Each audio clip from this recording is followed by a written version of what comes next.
ومن يضلله فلا هادي له ونشهد أن لا إله إلا الله وحده لا شريك له ونشهد أن سيدنا ومولانا محمدا عبده ورسوله الذي أرسله بالحق بشيرا ونذيرا وداعيا إلى الله بإذنه وسراجا منيرا فقد قال الله تعالى في كلامه المجيد وفرقانه الحميد أعوذ بالله من الشيطان الرجيم بسم الله الرحمن الرحيم إنا أنزلناه في ليلة القدر ليلة القدر خير من ألف شهر وقال تعالى والفجر وليال عشر وقال تعالى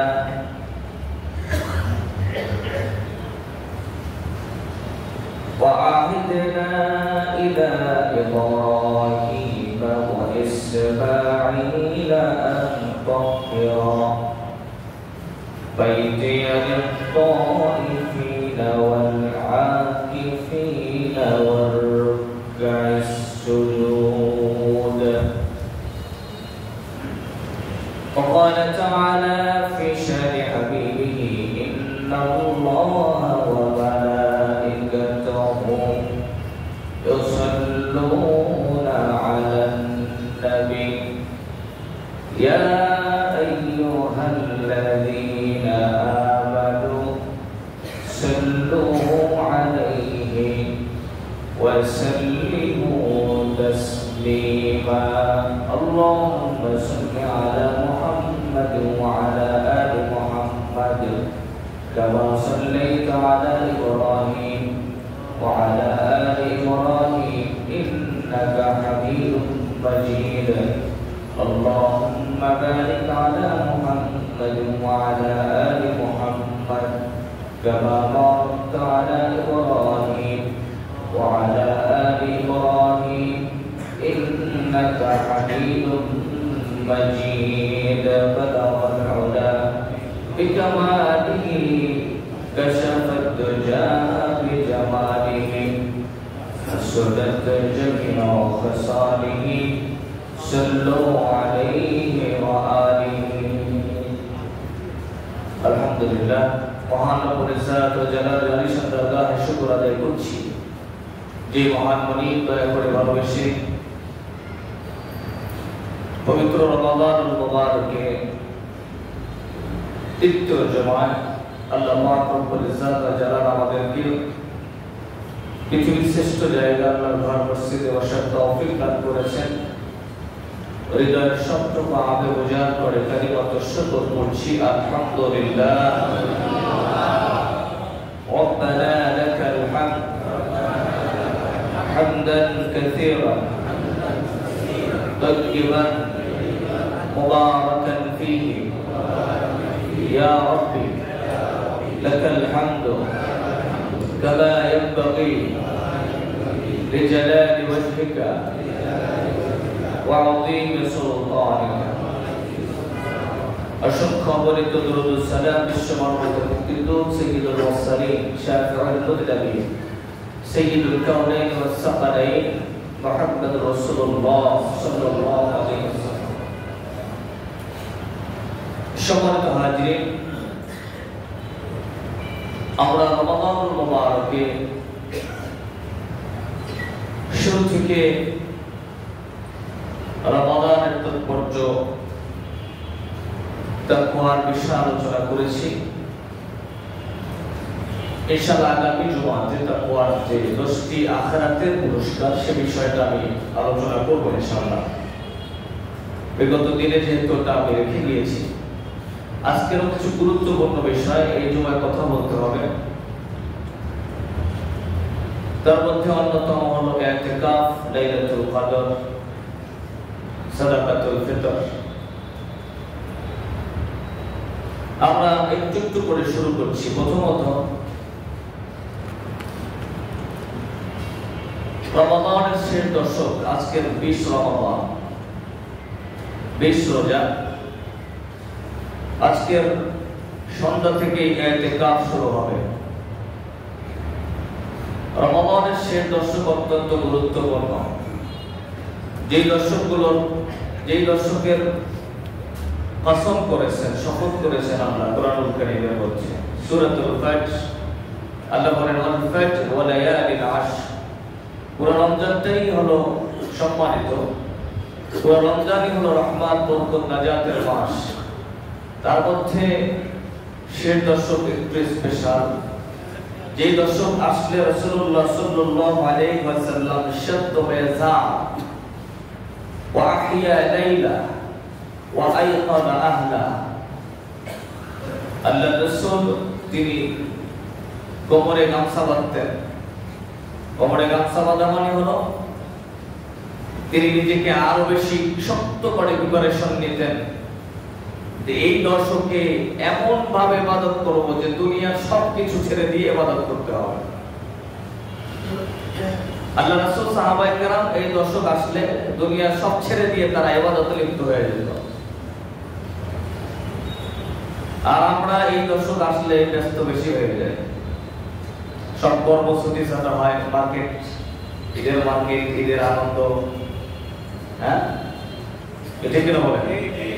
আমাদের হলো যে প্রথম রমজানের প্রথম দিন থেকে মোটামুটি সপ্তাহখানেক ইবাদতের জোয়ার থাকে। এরপরে যখন আস্তে আস্তে এই সময়গুলো আসে, সবচেয়ে গুরুত্বপূর্ণ সময়গুলো মানুষ খেলায় উড়িয়ে দেয়। মার্কেটিং এর ব্যস্ততা বেশি হয়, বিভিন্ন ব্যস্ততা। কিন্তু আল্লাহ রাসূল সাহাবায়ে কেরাম এই সময়গুলো তারা দুনিয়া থেকে আলাদা হয়ে যেতেন। গোটা রাত্র তারা জাগতেন। ও আহিয়া লাইলা, সমস্ত রাত তারা জাগতেন। ওয়াইকাদা আহলাহু, এবং তাদের পরিবারের সদস্যদেরকেও জেগে তুলতেন। যেমন বুখারী বর্ণনায় আসছে, আল্লাহ রাসূল নিজে সব সময় তাহাজ্জুদ পড়তেন একা একা। কখনো যদি উম্মাহাতুল মুমিনিনরা উঠতে না পারতেন, তিনি জোর করে উঠাতেন না। এটা সবার জন্য ফরজ না, ওয়াজিব না। আয়েশা সিদ্দিকা রাদিয়াল্লাহু তাআলা আনহা একদিন উঠতে পারেন না। আল্লাহ রাসূল খুব আস্তে আস্তে করে পা ফেলে ফেলে তিনি ওযু করছেন, প্রিপারেশন নিচ্ছেন, নামাজ পড়ছেন। এতটা আস্তে যেন আয়েশার ঘুমে ব্যাঘাত না ঘটে। সুবহানাল্লাহ। আমার ইবাদতে আরেকজনের ঘুম নষ্ট হবে, এটা ইসলাম পছন্দ করে। সুবহানাল্লাহ বলবেন না? চমৎকার ইসলাম। এই হাদিস দিয়ে বোঝা যায় যে আল্লাহ রাসূল অন্য সময় নফল ইবাদতের জন্য ঘুমান্ত স্ত্রীদেরকেও জাগাতেন, কিন্তু শেষ দশকে আল্লাহর রাসূল আইকাদা আহলাহু, তিনি গুরুত্ব দিয়ে সদস্যদেরকে, পরিবারের সদস্যদেরকে জাগাইতেন। সুবহানাল্লাহ। তার মানে এই দশকগুলো যদি কেউ মিস করে, তাহলে তিনি অনেক কিছু মিস করে ফেলবে। এটা বুখারী 1920 নম্বর হাদিসে বর্ণিত হয়েছে। সম্মানিত ভাইরা, আল্লাহ পাক সূরা ফাজরে বলেন ওয়াল ফাজর ওয়া লায়ালিন আশর, 10 দিনের কসম, 10 রাতের কসম। উম্মাহাতুল মুমিনিন আয়েশা সিদ্দিকা রাদিয়াল্লাহু তাআলা আনহা থেকে বর্ণিত, قالت كان النبي صلى الله عليه وسلم يجتهد من العشر الاواخر ما لم يجتهد في غيره। আল্লাহর নবী রমাদানুল মুবারকের শেষ দশকে ইবাদতে যতটা কষ্ট করতেন, অন্য কোন সময় এতটা কষ্ট করতেন না। জোরে বলুন সুবহানাল্লাহ। তার মানে আল্লাহ রাসূল তার জীবনের পুরা মাসের মধ্যে, পুরা বছরের মধ্যে রমাদানুল মুবারকের শেষ দশকে ইবাদতের জন্য সবচেয়ে বেশি কষ্ট করতেন। এমনিতে তো আল্লাহ রাসূল আমাদের চাইতে ইবাদত অনেক বেশি কষ্ট করতেন। তার তো প্রত্যেক রাতই ইবাদতে কেটে যেত। প্রত্যেক রাতে তিনি তাহাজ্জুদে লম্বা সময় দাঁড়িয়ে থাকতেন। এরপরও আলাদা উম্মাহাতুল মুমিনিন বলেছেন আল্লাহর রাসূল এই দশকে যত কষ্ট করতেন এত কষ্ট করতেন না। তার মানে এটা তুলনাই করা যায় না যে এই দশক তিনি কতটা। উম্মাহাতুল মুমিনিনের কাছে মনে হয়েছে যে আগের অন্য সময়ের চাইতে রাসূলুল্লাহ এই সময় বেশি কষ্ট করতেন। সুবহানাল্লাহ। তাহলে যেই মানুষের রমাদানের শেষ দশকের অন্য সময়ের রাত্রে দাঁড়িয়ে দাঁড়িয়ে নামাজ পড়তে কদম পা মোবারক ফেটে যায়, তাহলে তার রমজানের শেষ দশকের ইবাদতের অবস্থা কি? আল্লাহু আকবার। কথা কি বুঝতে পারতেছেন তো? ওয়ানহা ক্বালাত, আয়েশা সিদ্দিকা থেকে আরেকটি হাদিস বর্ণিত, কানা নবী সাল্লাল্লাহু আলাইহি ওয়াসাল্লাম ইদা দাখালাল আশ, যখন রমজান মাসের শেষ দশক আসতো, ওয়া আহিয়া লাইলা ওয়া আইকাদা আহলা, একটু আগে যেটা বলেছি যে রাসূল রাত জাগতেন এবং পরিবারদেরকে তুলছেন। এই শেষ দশকের মধ্যে কদর রয়েছে, লাইলাতুল কদর রয়েছে। এই শেষ দশকের মধ্যে ইতিকাফ রয়েছে। ইতিকাফ হলো সুন্নাহ এবং এটা 10 দিনের জন্য। সুন্নাহ ইতিকাফ একদিন, 2 দিন, 3 দিনের জন্য নয়। কেউ যদি 10 দিন ফারেক হতে না পারে, একান্তই কোনো প্রয়োজনে, তো সে যদি 3 দিন, 5 দিন, 7 দিন, একদিন ইতিকাফ করে, কিছু সময়ের জন্য মসজিদে ইতিকাফ করে, সেও ইতিকাফের ফজিলত পাবে।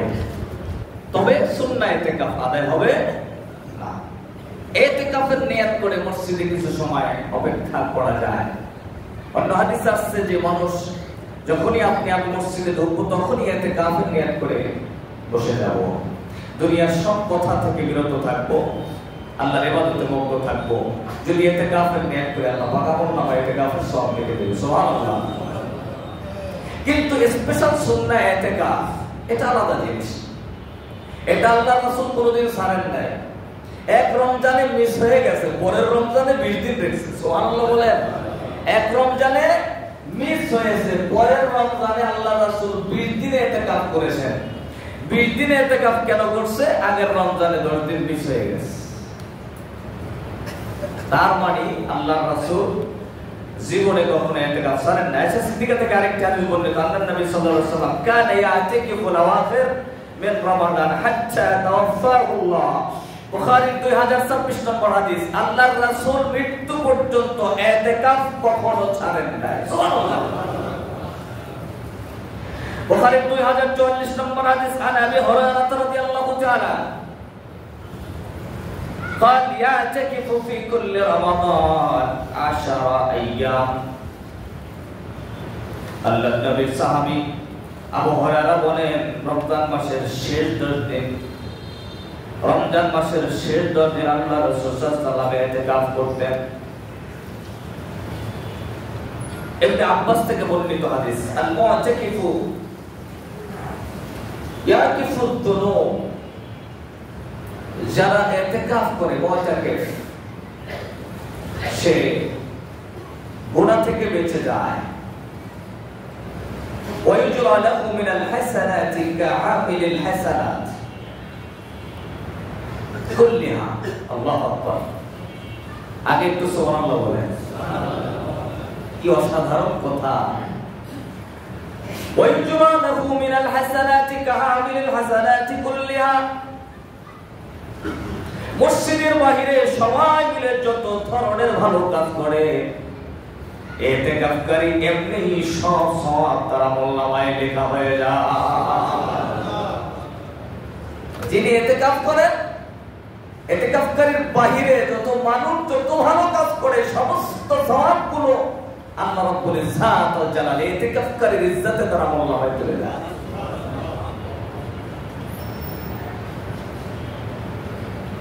ইবনে মাজাহ 1781 নম্বর হাদিস। আর আব্দুল্লাহ ইবনে আব্বাস, শুধু ইতিকাফ নিয়ে এতগুলো কথা খেয়াল করেন।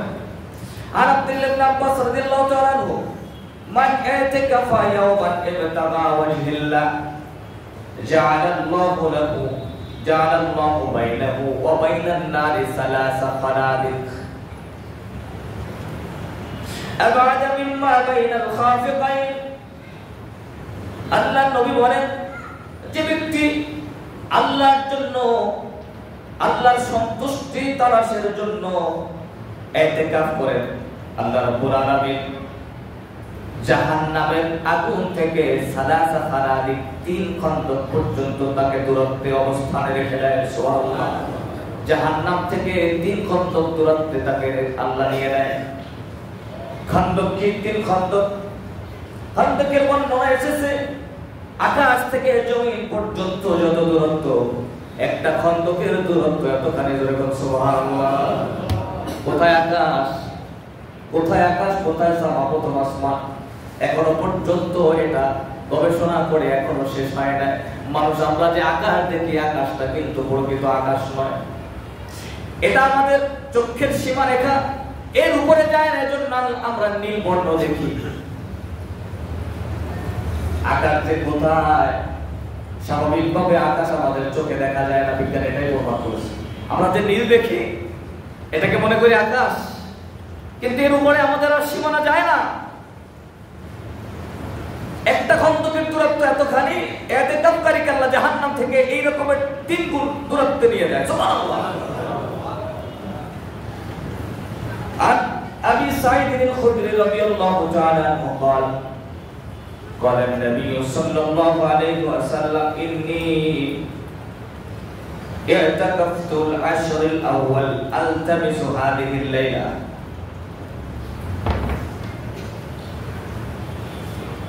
আল্লাহ রাসূল বলেন, আমি কদর তালাশে একবার প্রথম 10 দিনে ইতিকাফ করি, কিন্তু কদর পাইনি। এরপরে দ্বিতীয় দশকে ইতিকাফ করি, তখনও পেলাম না। সুম্মা উতিতু ইন্নাহা ফিল আশরিল আওয়াখির। এরপরে আমি শেষ দশকে ইতিকাফ করছি, আমি তখন একটা কদর পেয়ে গেছি। সুবহানাল্লাহ। মুসলিমের 2639 নম্বর হাদিস। আমি শেষ দশকে যখন ইতিকাফ করলাম তখন কদর পেয়ে গেলাম। এতক্ষণ আমরা ইতিকাফের কথা বললাম।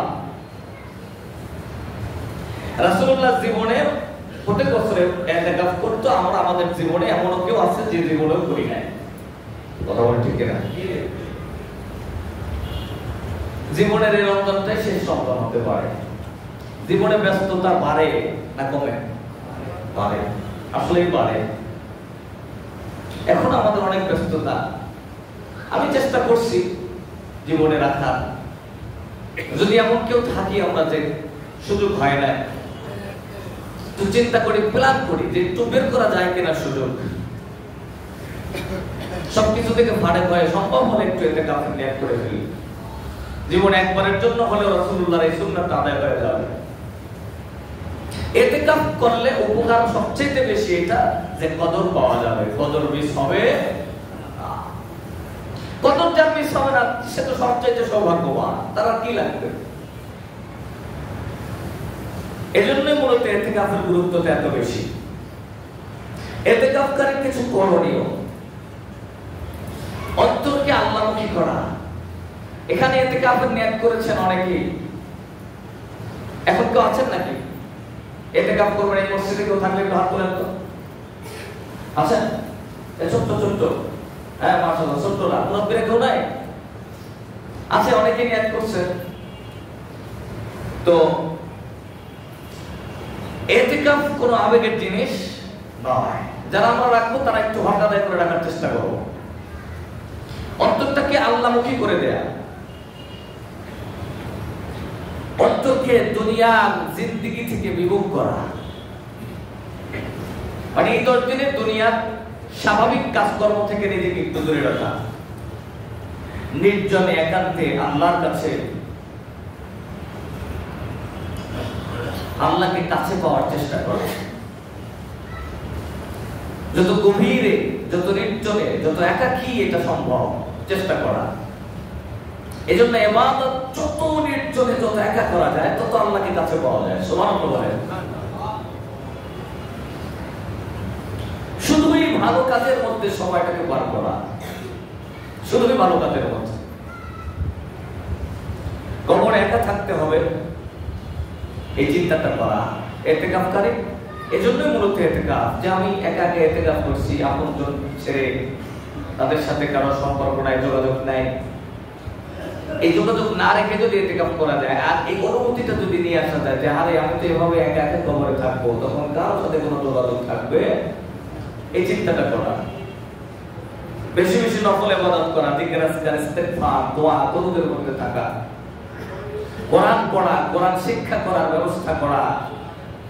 সাথী যদি ইতিকাফকারী কেউ থাকে, কোরআন না জানে, তাদেরকে কোরআন শেখানোর ব্যবস্থা করা। ইতিকাফ অবস্থায় ফোন রিসিভ করা যাবে কিনা, ফোন করা যাবে কিনা, একান্ত জরুরি, একান্তই জরুরি ছাড়া ফোন ব্যবহার করা যাবে না। একান্ত জরুরি, খুব বিপদাপদ কোন আপনজনকে জানানো অথবা আপনজনের একান্ত জরুরি ফোন রিসিভ করা। অবশ্যই তাদেরকে বলে দেয়া যে অ্যাভেলেবেল, আমরা যেভাবে যোগাযোগ মেইনটেইন করছি সেভাবে যোগাযোগ আমরা রাখবো না, খুব জরুরি ছাড়া ফোন দেয়া যাবে, এবং জরুরি ছাড়া ফোন কল রিসিভ করা যাবে না। অ্যাভেলেবল ফোন স্বাভাবিকভাবে আমরা ফোনকে যেভাবে ইউজ করি সেভাবে ইউজ করা যাবে না, জরুরি কাজে ফোন ব্যবহার করা যাবে। আচ্ছা, এই গেল ইতিকাফ। এবার আসুন আমরা একটু লাইলাতুল কদরের বিষয়ে কথা বলি। এই ইতিকাফ এর সাথে লাইলাতুল কদর জড়িত, কদরের সাথে ইতিকাফ জড়িত। আল্লাহ রাসূল বলেন, কদর তোমরা তালাশ করো। কবে তালাশ করবে? কোন হাদিসে আছে শেষ দশকে তালাশ করো, কোন হাদিসে আছে শেষ দশকের বেজর রাতে তালাশ করো। আল্লাহর নবী বলেন, বুখারীর 1890 নম্বর হাদিস, তাহাররাম লাইলাতুল কদরি ফিল উইতরি মিন আশরিল আওয়াখির মিন রমাদান। তোমরা রমজানের শেষ দশকের বেজর রাতগুলোতে তোমরা লাইলাতুল কদর তালাশ করো। লাইলাতুল কদর আমরা বানাই নিয়েছি একটা 27 রাত অথবা কোনো বেজর রাত। আসলে শুধুমাত্র বেজর রাতগুলো নয়, আমি অনেকগুলো হাদিস পড়লাম, আপনাদেরকে একটু বলি, খেয়াল করবেন। কোন কোন হাদিস, যেমন বুখারীর 1895 নম্বর হাদিসের মধ্যে 24, 27, 29 এই তিন রাতের ইঙ্গিত দেওয়া হয়েছে। কত? 24, 27, 29। তাহলে এর মধ্যে একটা জোড় সংখ্যাও আছে নাকি? আছে নাকি? বুখারীর 1896 নম্বর হাদিস, এখানে আসছে 25, 27, 29। কি এসেছে? 25, 27, 29। আমরা 2 দিনেই 27 পেলাম। এবার একটু আগে বলেছি বুখারীর 1890 নম্বর হাদিসে শুধুমাত্র বেজর রাতগুলোর কথা বলা হয়েছে, তার মানে 21, 23, 25, 27, 29। কি কথা ঠিক আছে কিনা? একটা হাদিসে সমস্ত রাতের কথা বলা হয়েছে, তার মানে কেউ যদি এই হাদিসটা পালন করে তার আর কদর মিস হওয়ার কোনো সম্ভাবনা থাকবে না। আচ্ছা, হ্যাঁ, তার মানে পুরো 10 দিন, তো 10টা দিনই তো।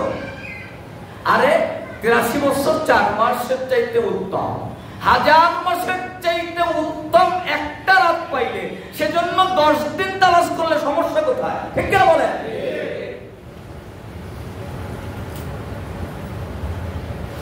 27 কিভাবে আমাদের মাঝে এতটা ফেমাস হলো?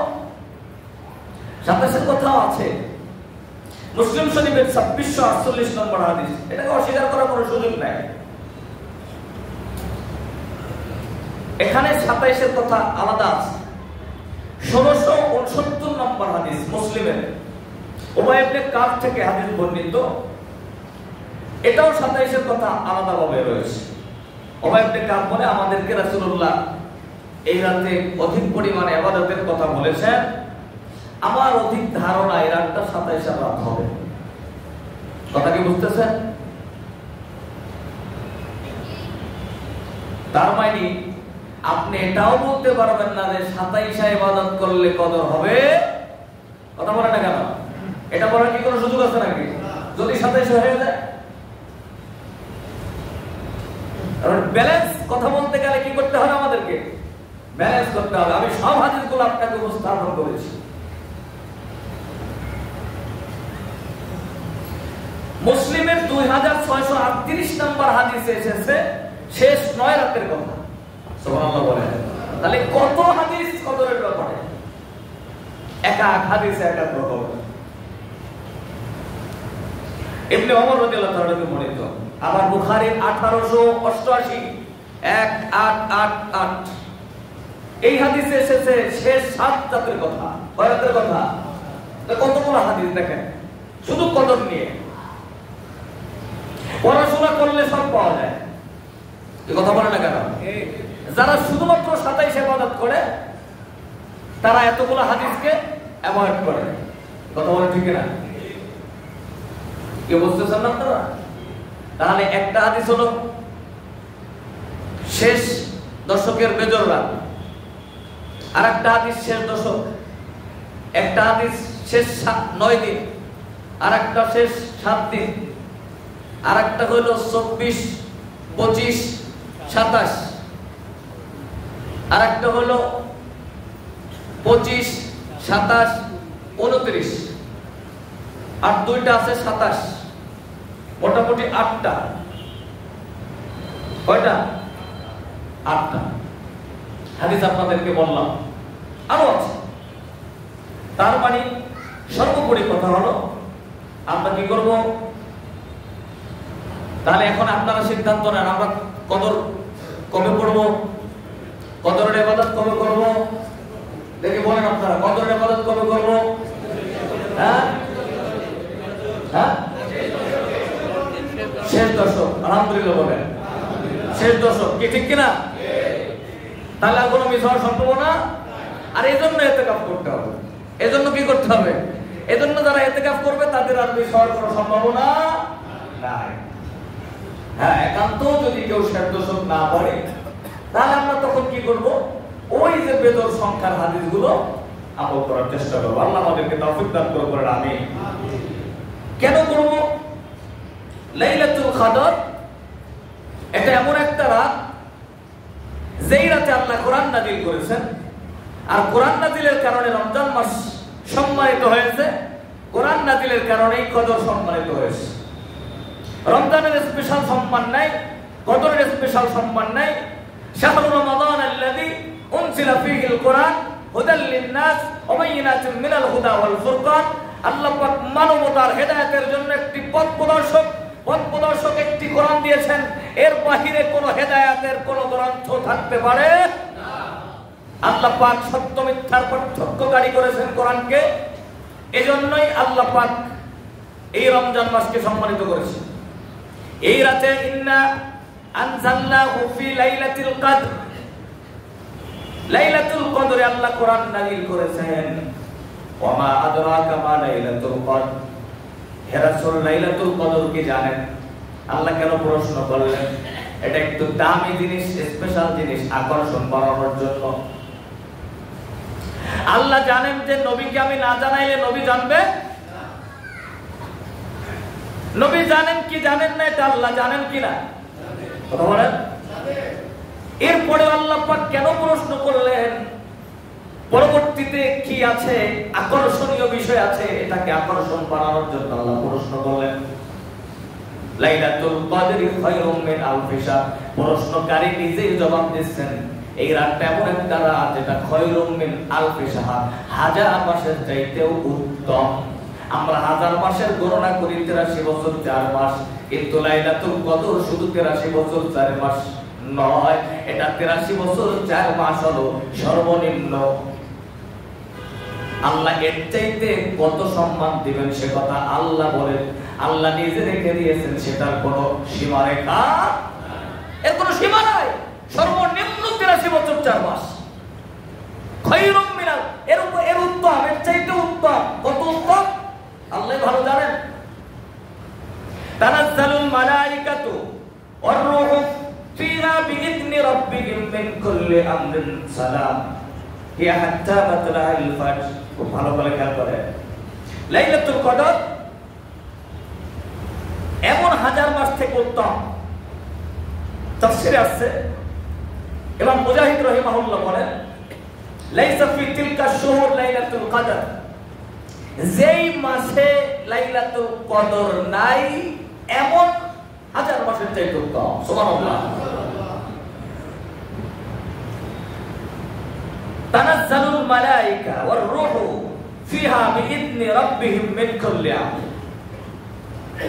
এই রাতে আসমানের ফেরেশতারা এবং রুহুল আমিন ফেরেশতা, জিবরাইল ফেরেশতা সহ অসংখ্য ফেরেশতারা জমিনে নামবেন এবং তারা জমিনের মানুষের জন্য দোয়া করতে থাকবেন এবং এই রাতেই আল্লাহ পাক বান্দার 1 বছরের ভাগ্যের সিদ্ধান্ত নেবেন। সুবহানাল্লাহ। মানুষের ভাগ্য দুই ধরনের, এক ভাগ্য হলো নির্ধারিত হয়ে গেছে, চূড়ান্ত, যেমন আমা কানা লিনাফসিন আন তামুতা ইল্লা বিইذনিল্লাহি কিতাবাম মুআজ্জালা। আল্লাহ কোরআনে বলে মানুষ কোথায় মৃত্যুবরণ করবে, কবে, কিভাবে, এটা নির্ধারিত। সুবহানাল্লাহ বলেন। এটা পরিবর্তন হবে, এভাবে কিছু তাকদীর আছে, কাদার আছে। কদরের একটি অর্থ ভাগ্য, কদরের একটি অর্থ হলো সম্মানিত, একটি অর্থ মর্যাদাবান। কদর মানে কি?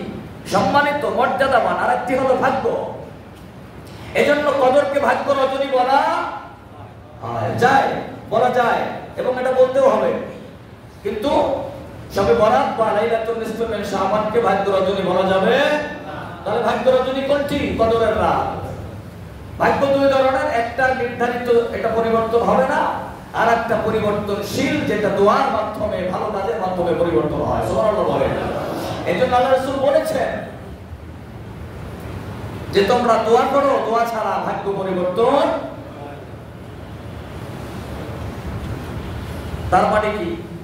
দোয়ার মাধ্যমে ভাগ্য পরিবর্তন হয়। তাহলে অন্য জায়গায় আছে ইন্না আনজালনাহু ফি লাইলাতিন মুবারাকা ইন্না কুন্না মুনজিরিন ফিহা ইউফরাকু কুল্লু আমরিন হাকীম। সূরা দুখানের শুরুতে এই রাতে আল্লাহ পাক রব্বুল আলামিন, যেই রাতে কোরআন নাযিল হয়েছে, সেই রাতে আল্লাহ পাক রব্বুল আলামিন বান্দার কর্মকাণ্ডের সমস্ত কিছু লিপিবদ্ধ করে সিদ্ধান্ত, এটা চূড়ান্ত হয়ে যায়। এই জন্য এই রাতটাকে হেলায় খেলায়, এই রাত দোয়ার মাধ্যমে আমাদের ভাগ্যের পরিবর্তন ঘটাবো ইনশাআল্লাহ। প্রিয় ভাইরা আমার, তানাজ্জালুল মালায়েকা ওয়ার রূহু বিইذনি রাব্বিহিম মিন কুল্লি আমরিন সালাম। এই যে রাতে ফেরেশতা, রুহুল আমিন সহ ফেরেশতারা আসেন, তারা মানুষের জন্য দোয়া করেন। এই আয়াতের ব্যাখ্যার মধ্যে তাফসীরে কুরতুবী তিনি বলেন ফায়ানজিলুনা ইলা আরদ ওয়া ইউমিনুনা আলা দুআইন নাস ইলা ওয়াক্তি তুলুইল ফাজর। সকল ফেরেশতা জমিনে অবতরণ করেন এবং সমস্ত মুমিনদের জন্য দোয়া করতে থাকেন ফজর পর্যন্ত। সালামুন হিয়া হাত্তা মাতলাইল ফাজর। আর ফজর পর্যন্ত ফেরেশতারা তাদের কাছে শান্তির বার্তা দেয়, সালাম দেয়, অভিবাদন জানাতে থাকে। তাফসীরে বাগাবী বলেন ক্বালা আতা সালামুন আলা আউলিয়াইল্লাহি ওয়া আহলি তাআতি। ইমাম হযরত আতা রাহিমাহুল্লাহ তিনি বলেন তারা যে সালামটা দেয়, এই সালামটা দেয় আল্লাহর যারা বন্ধু, আল্লাহর ওলি, ওয়া আহলি তাআতি, এবং যারা আল্লাহর আনুগত্যশীল বান্দা, তাদের জন্য ফেরেশতারা স্পেশাল এই সালামটা দেয়। সুবহানাল্লাহ বলেন। তার মানে দেখেন তাফসীরে বাগাবীতে আছে যে এই সালামটা, অভিবাদনটা, হ্যাঁ দোয়াটা স্বাভাবিক। তানাজ্জালুল মালায়েকা ওয়ার রূহু বিইذনি রাব্বিহিম মিন কুল্লি আমর। ফেরেশতারা দোয়া করে, এটা কমন, কিন্তু ফেরেশতাদের একটা অভিবাদন থাকে, স্পেশাল সালাম থাকে, এটা কমন নয়, এটা আল্লাহর বন্ধু এবং আল্লাহর আনুগত্যশীলদের জন্য। সুবহানাল্লাহ বলেন। ওখানে সাহাবী নয়, সাহাবী আরেকজন ইমাম, উনি বলেন হুয়া তাসলিমুল মালায়েকা লাইলাতুল কদর আলা আহলিল মাসাজিদ মিন হাইসু তুগিবুশ শামস ইলা আন ইয়াতলিআল ফাজর। উনি বলেন ওই দিন ফেরেশতারা সালাম দেন, স্পেশাল অভিবাদন জানান ফজর পর্যন্ত যারা সিজদাকারী, সেই সিজদাকারীদের জন্য, সুবহানাল্লাহ, ইবাদতকারীদের জন্য। তার মানে ওই রাতে যারা ইবাদতে কাটায় না, তাদের জন্য মূলত এই শেষের অংশের স্পেশাল সালাম বা অভিবাদনটা থাকে না। প্রিয় ভাইরা আমার, কদরের 7টি বৈশিষ্ট্য সংক্ষেপে বলছি, সময় চলে যাচ্ছে। এটা কুরআন নাজিলের রাত। কদর হলো 1000 মাসের চাইতে উত্তম। এটি হলো মুবারাকা, বরকতপূর্ণ রাত। বিপুল সংখ্যক ফেরেশতা অবতীর্ণ হয় এই রাতে। এতগুলো কথা কি আমি একদম শর্টকাটে আপনাদের মনে রাখার জন্য বলছি। ফজর পর্যন্ত রাতটি শান্তিময়, বরকতপূর্ণ থাকে এবং এটি ভাগ্য রজনীর রাত। আর এটি হলো ক্ষমার রাত। মান কামা ফি লাইলাতিল কদরি গফিরা লাহু মা তাকাদ্দামা মিন যামবি। এই রাতে যারা ইবাদত করবে আল্লাহ পাক তার পিছনের গুনাহ মাফ করে দিবে। সুবহানাল্লাহ।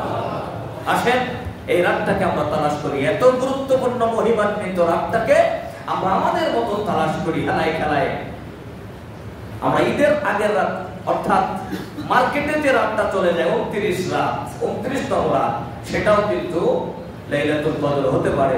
এজন্য আমরা সেটাকে গুরুত্ব দিই। সর্বশেষ কথা প্রিয় ভাইরা, আমি এর আগেও একদিন আপনাদেরকে বলেছি, আমি যখন তারাবির আগে যে অনুবাদের ক্ষেত্রে, যে লাইলাতুল কদর এটা কদরের মাস রমাদান, পাশাপাশি এটা বদরেরও মাস। কথা বলে ঠিক না? শুধু কদরের মাস না, এটা বদরের মাস। যেই মাসে কদর দিয়ে এত সম্মান বাড়িয়ে দিয়েছে আল্লাহ, ওই মাসেই বদর হয়েছে।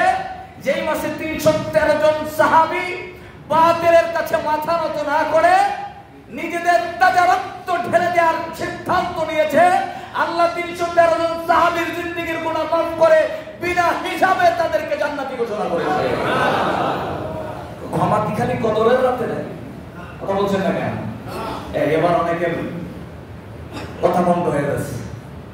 কদরে যেমন ক্ষমা, বদরের 313 জন সাহাবীকে আল্লাহ একদম ওপেন ক্ষমা ঘোষণা করেছে। এমনকি বদরি সাহাবীদেরকে মুছিনা করে দোয়া করলে, তাদের নাম নিয়ে দোয়া করলে আল্লাহ ওই দোয়া কবুল করে নেয়। সুবহানাল্লাহ। তার মানে ক্ষমা বদরেও আছে। কথা বলে ক্ষমা যুদ্ধের ময়দানেও আছে। এজন্য মুসলমান ভুলে গেলে হবে না, রমাদান মাস বিজয়ের মাস। এই মাস শুধু কদরি মাস নয়, এই মাস বদরের মাস। এই মাস হলো গোটা পৃথিবীর কুফফার সম্প্রদায়, গোটা পৃথিবীর কাফের ইহুদি সম্প্রদায়ের সাথে ঈমানের চেতনায় মুসলমানদের বিজয়ের মাস, মুসলমানদের মাথা উঁচু করে দাঁড়ানোর মাস। কথা বলে ঠিক না? এই মাসে কুফফার শক্তি মুসলমানদের উপরে আক্রমণ বেশি চালায়। এই মাসে যেমন ফিলিস্তিনের উপরে ইসরায়েলি হায়না, ইসরায়েলি জানোয়াররা আমার ফিলিস্তিনের ছোট্ট ছোট্ট ফুটন্ত গোলাপের মতন ছোট্ট বাচ্চাদের উপরে হামলা চালাচ্ছে বছরের পর বছর। যখন গোটা পৃথিবী ইসরায়েলের বিরুদ্ধে, ঠিক সেই সময় পৃথিবীর একটি নিকৃষ্ট জায়গা, নিকৃষ্ট সরকার, মোদী সরকার ইসরায়েলের পক্ষ নিয়েছে। আপনি খুব লেখালেখি করেন, খুব ফিলিস্তিনের পক্ষে একদম কান্নাকাটি করেন, আহারে ফিলিস্তিনে যাইতে পারলে একদম ফিলিস্তিনের মুসলমানদের পক্ষে থাকতাম, জীবন দিতাম, ইসরায়েলের একদম ফাটাই ফেলতাম। এটা আবেগ। অথচ আপনি বাংলাদেশে বৈশাই যেই ভারত ইসরায়েলের পক্ষ নেয়, সেই ভারতের দালালি করেন। কথা বলে যারা ভারতের দালালি করে, যারা কুলাঙ্গার মোদী সরকারের পক্ষে থাকে, তারা ইসরায়েলের দালাল, তারা ভারতের দালাল, তারা মুসলমানের শত্রুদেরকে নয়। আপনি কোন রাজনীতি করেন, আর কোন সেনাবাহিনীর প্রধান হন, আর কোন উপদেষ্টা হন, ওটা দেখার বিষয় নয়। বাংলার জমিনে ভারতের দালালদের জায়গা হবে না। এই বাংলাদেশ শহীদদের রক্তের জায়গা দিয়ে, শহীদদের রক্ত দিয়ে বাংলাদেশ গড়ে ওঠা। এই দেশে কোন ভারতের ষড়যন্ত্র বাংলার মুসলমান মেনে নিবে না। ইসরায়েল আমাদের যেমন শত্রু, ভারতও তেমন শত্রু। ওটা পৃথিবী যখন ইসরায়েলের পক্ষ নেয়, মোদী সরকার ইসরায়েলের আপনার ইসরায়েলের পক্ষে, ওটা পৃথিবী ইসরায়েলের বিপক্ষে। সুতরাং ওই মোদীকে বাংলাদেশের মুসলমান সমর্থন করতে পারে? রাজনীতির জন্য, পদ দেওয়ার জন্য ভারতের পক্ষে দালালি করবেন, আপনাকে মুসলমান বাংলাদেশের তৌহিদি জনতা আপনাকে সাথ দিবে না। ঠিক বলেন? এই রমজান বিজয়ের মাস, এই দেশে এখনো আবু সাইদের শহীদের রক্ত যায় না। ঠিক না? ভুললে হবে না, এটা বলবেন না কখনো। যারা বলেছে তারা ইতিহাস বিকৃতি করেছে, তাদের পদস্খলন ঘটেছে। যারা ইতিহাস বলে যায় তাদের পদস্খলন হয়, তারা ধ্বংস হয়ে যায়, পৃথিবীর ইতিহাস থেকে নিচ্ছিন্ন হয়ে যায়। খবরদার কখনো ইতিহাসকে ভুলবেন না। আল্লাহ আমাদেরকে সহিহ দান করুন, আমিন। ফিলিস্তিনের পক্ষে পতাকা নিয়ে অনেকে দাঁড়াই থাকবে। আরে আপনার জমিনেও হক এবং বাতিল আছে গোটা পৃথিবীতে। গোটা পৃথিবীতে বহু দলে দলে বিভক্ত, হাজার হাজার দল আপনার সামনে, কিন্তু পৃথিবীতে মনে রাখবেন দল দুইটা, একটা দাজ্জালের সৈনিক আর একটা ইমাম মাহদীর সৈনিক। এই গোটা পৃথিবীতে এখন, গোটা ভূখণ্ডে, প্রত্যেক জায়গায়, গোটা পৃথিবীতে দল কয়টা? বাংলাদেশে দল কয়টা? কথা বলেন না কেন? হ্যাঁ হ্যাঁ, কুষ্টিয়া দল কয়টা? কোটপাড়ায় দল কয়টা? মানে প্রত্যেক ভূখণ্ডে দল কয়টা? একটা দাজ্জালের সৈনিক আর একটা ইমাম মাহদীর সৈনিক। এই কথাটা মনে রাখবেন, কারণ সামনেই দাজ্জাল আসবে, ইমাম মাহদী আসবে, ঠিক কিনা বলেন? এই জন্য আমরা কার সৈনিক হব? কার সৈনিক হব? এবং মাহদীর সৈনিক হব। দাজ্জালের সৈনিকদের বৈশিষ্ট্য হলো তারা পৃথিবীর মধ্যে কোরআন বিদ্বেষী তাগুদের স্বৈর শাসন কায়েম করতে চায়। এটা দাজ্জালের সৈনিকদের বৈশিষ্ট্য। দাজ্জালের সৈনিকদের আরেকটা বৈশিষ্ট্য হলো তারা পৃথিবীতে শিরিক এবং আল্লাহ তাওহীদ মূর্তি পূজাকে তারা প্রমোট করতে চায়। হাদিস থেকে বলি, আমি প্রত্যেকটা বলবো সামনে আরো বিস্তারিত। দাজ্জালের সৈনিকদের একটা বিশাল পরিকল্পনা, তার মধ্যে একটা অন্যতম কি, তারা এই পৃথিবীতে স্বৈর শাসনকে কায়েম করতে চায়। আর তারা এই পৃথিবীতে তারা কি করতে চায়? তাওহীদের বিরুদ্ধে গিয়ে মূর্তি পূজা প্রমোট করতে চায়। যারা এই মূর্তি পূজা প্রমোট করে তারা ইমাম মাহদীর সৈন্য হতে পারে না, এরা দাজ্জালের সৈনিক, ঠিক কিনা? এদের সাথে মুসলমানের কোনো সম্পর্ক থাকতে পারে না। যাদের হাতে, সেটা ইসরায়েল হোক, ভারত হোক, বাংলাদেশ হোক, যার হাতে নিরাপদ মুমিন মুসলমানের রক্ত ঝরবে, তার সাথে মুসলমানের কোনো সম্পর্ক থাকতে পারে না। ইসরায়েলকে আপনি অপছন্দ করেন কেন? কেন? তিনি হত্যাকারী, ঠিক কিনা বলেন? কেন অপছন্দ করেন? ইসরায়েল হত্যাকারী, তার মানে যে কোনো ধরনের অন্যায় ভাবে হত্যাকারীকে আপনাকে অপছন্দ করতে হবে। কথা বলেন ঠিক কিনা? আল্লাহ পাক আমাদেরকে সহিহ দান করুন, আমিন। একজন ইমানদার রমজান মাসে তিনি তাকওয়া হবে, মুত্তাকি হবে। মুত্তাকির একটা গুণ হলো, মুত্তাকি কখনো আল্লাহ ছাড়া অন্য কাউকে ভয় করবে না। মনে রাখবেন, লাআল্লাকুম তাত্তাকুন। এতদিন রোজা রাখছেন, কষ্ট করছেন, আপনার ইমান যদি আল্লাহ ছাড়া কারো কাছে মাথা নত করে, এটা মুত্তাকির অন্তর হয় না, ঠিক কিনা বলেন? মুত্তাকির অন্তর তো তার অন্তর, যে অন্তর আল্লাহ ছাড়া কোনো বাতিলের কাছে, কোনো অফারের কাছে, কোনো হুমকির কাছে মাথা নত করতে পারে না। আল্লাহ আমাদেরকে লাআল্লাকুম তাত্তাকুন বোঝার তৌফিক দান করুক। এমন সিয়ামের মাধ্যমে রমজান মাসকে উদযাপন করার তৌফিক দান করুক, আমিন। তাহলে আমরা শুরু থেকে কি বলেছিলাম?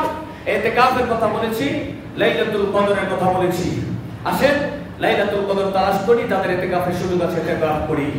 আল্লাহ বলেন যে ওয়াইন্নাকা সুলাইমানাকুম মিন বাদি আদি মাতানু ফি দীনিকুম ফাকাতিলু আইম্মাতাল কুফর। সূরা তাওবার 12 নম্বর আয়াত স্পষ্ট আল্লাহ ঘোষণা করছে যে যারা শপথ ভঙ্গ করে তোমাদের উপরে আক্রমণ করে, তোমরা তাদের সাথে লড়াই করতে থাকো। ইসরায়েল শপথ ভঙ্গ করছে নাকি? ওদের এখন বর্তমান কাজ সূরা তাওবার 12 নম্বর আয়াত পড়ে দেখবেন হুবহুবে।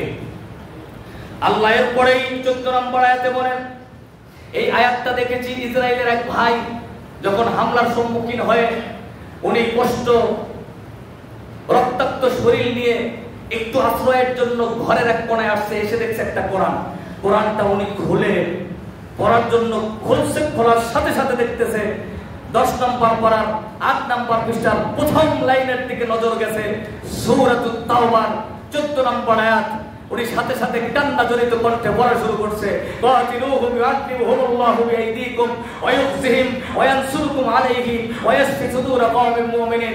আমি একটা ভিডিওতে দেখলাম, আমার আল্লাহ পাক বলে দিয়েছেন, কাতিলুহুম ইউআযিবুহুমুল্লাহ, তোমরা যুদ্ধ করো, লড়াই করো কুফফার সম্প্রদায়ের সাথে, তোমাদের হাতেই ওদের শাস্তি দেয়া হবে।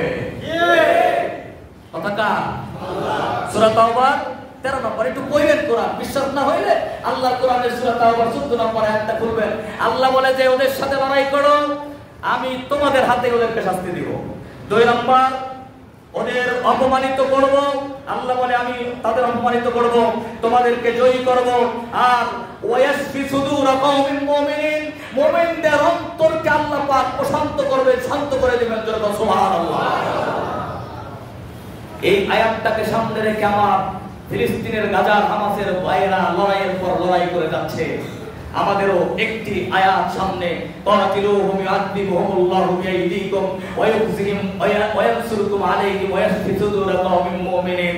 আল্লাহর বিরুদ্ধে কোন চক্রান্ত ষড়যন্ত্র আল্লাহর জমিনে টেকে নাই, টেকবেও না। মুমিনদেরকে আল্লাহ বিজয় দিবেন, মুমিনদের অন্তরকে আল্লাহ প্রশান্ত করবেন। কথা বলেন ঠিক না? আল্লাহ আমাদের সবাইকে কোরআনের বশে কোরআনের দিকে ধাবিত হওয়ার তৌফিক দান করুক। আমিন। ওয়া আখিরু দাওয়ানা আলহামদুলিল্লাহি রাব্বিল আলামিন। আসসালামু আলাইকুম ওয়া রাহমাতুল্লাহ। নামাজের পরে অনেক বিভিন্ন জায়গা থেকেই বিভিন্ন ভাবে আপনার ফিলিস্তিনি ভাইদের পক্ষে, ইসরায়েলের বিপক্ষে বিভিন্ন র্যালি মিছিল আছে। যে যেভাবে যেখানে সুযোগ পান কোরআনের জন্য ঈমানের তাগিদে সেখানে শামিল হয়ে যাবেন। আল্লাহ আমাদের তৌফিক দান করুক। আমিন। আসসালামু আলাইকুম ওয়া রাহমাতুল্লাহি ওয়া বারাকাতুহু।